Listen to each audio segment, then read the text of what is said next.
Et je fais partie donc de la communauté qui a organisé la conférence sur le Kingdom Woman. Je fais partie donc de l'équipe d'Abigail qui ont décidé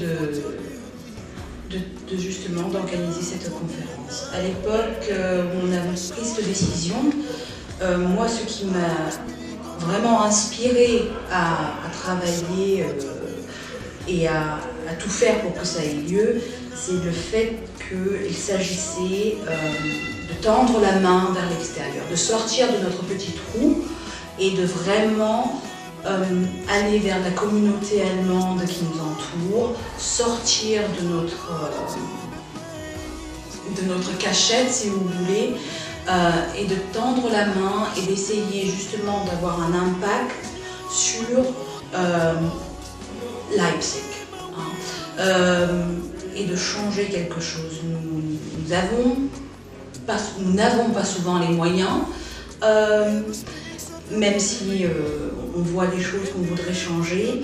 Et l'avantage de cette conférence et de tout ce que nous avons entendu, c'est vraiment le fait que maintenant nous avons un point de départ.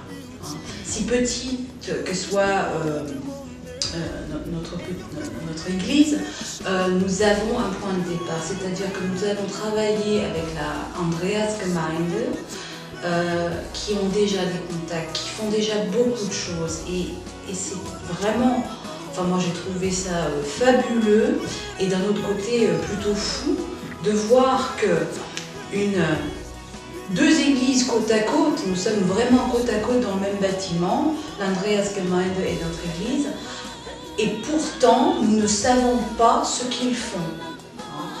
Et là, justement, nous avons appris tout ce qu'ils font, et c'est énorme, et nous sommes vraiment heureux de pouvoir apporter notre soutien, notre aide à la Andreasgemeinde dans les projets qui sont en cours. Ensuite, nous avons eu vraiment le privilège d'avoir des gens venir de loin pour nous parler de ce qu'ils font. Nous avons eu le privilège d'avoir Mami Olo qui est venue nous parler justement de cette femme Abigail et de ce que représente justement le fait d'être une Kingdom Woman. Et nous avons appris beaucoup de choses sur les bases de la vie d'une femme qui construit son foyer,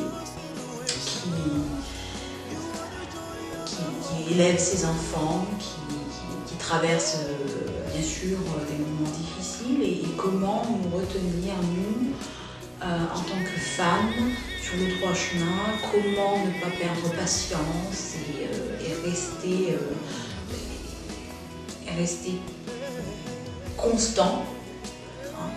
Et tout ceci évidemment par la prière et avec la foi, tout simplement.